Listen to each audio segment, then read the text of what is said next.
এই যে order block ছিল, আর এইখানে আমার একটা ছোট্টখাটো একটা পিওয়াই আছে। তো মার্কেটটা এইভাবে উপর থেকে ঘুরে যখন লিকুইডিটি অর্ডার যাদের এখানে সেলার্স, যারা আর্লি সেলার ছিল তাদের স্টপ লস এইখানে তাদের খেয়ে মার্কেট যদি এইভাবে ঘুরে আসে, দেন তারপরে এখান থেকে সেল।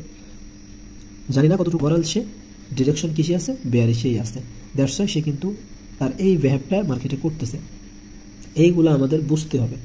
দেখেন আমি যদি একটু পূর্বে দেখাই আপনাদের, পূর্বের দিকে একটু যদি দেখাই, তো দেখেন এখানে কি করছে, একটা সাইডওয়েজের ভিতরে চলতেছিল, মার্কেট ফল করছে, ফল করে কি করছে, ডিরেক্টলি হালকা কিছু বাই নিয়ে আসছে। যতটুকু বাই আনছে তার 3 ডবল দেখেন এখানে সেলার ঢুকছে।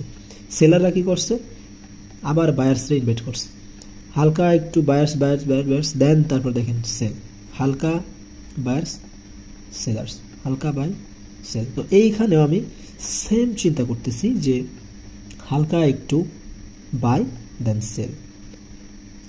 সেল কোন পর্যন্ত হইতে পারে, সেম আপনি একটু মেজারমেন্ট, আপনি একটু দরকার হয় একটু মেপে নেন যে আপনার ওভারঅল কেমন চলতেছে। ওভারঅল এখানে প্রায় মনে করেন যে 3000, ওভারঅল এখানে কত মুভ দিছে, প্রায় 3500, ওভারঅল এখানে কত মুভ দিছিল, প্রায় 2500। তো সেম ভাবে আমি কি এইখানে হালকা একটু যখন বাইং চলে আসবে, এখানে বাই চলে আসার পরে আমি কি সেম একটা ডিরেকশন মাপতে পারি না?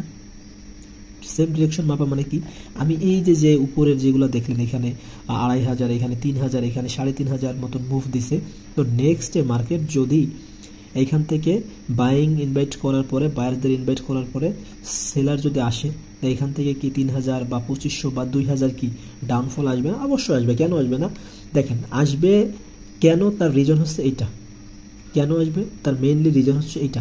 এইখানে কিন্তু আমার এখনো অর্ডার পেন্ডিং রয়েছে। দেখেন এইখানে কিন্তু আমরা এখনো এই লিকুইডটাকে এখনো কিন্তু মার্কেট হিট করিনি। দেখছেন আমি যদি দেখাই, দেখেন এখনো কতখানি গ্যাপ আছে আমি একটু বলে দিই।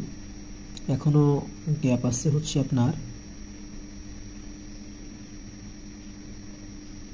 মনে করেন যে 1000, ওভারঅল 1000-এর মতন এখনো গ্যাপ আছে। সো আর আমি যে ভিউটা আপনাদের দেখাচ্ছিলাম, আমি যে সেলিংয়ের চিন্তা আপনাদের দেখাইছি, আমি যদি সেটার কথা বলি, তো আমার 15 মিনিটের 13 মিনিটের যে আমার এখানে একটা ওবি ছিল, মানে অর্ডার ব্লক ছিল,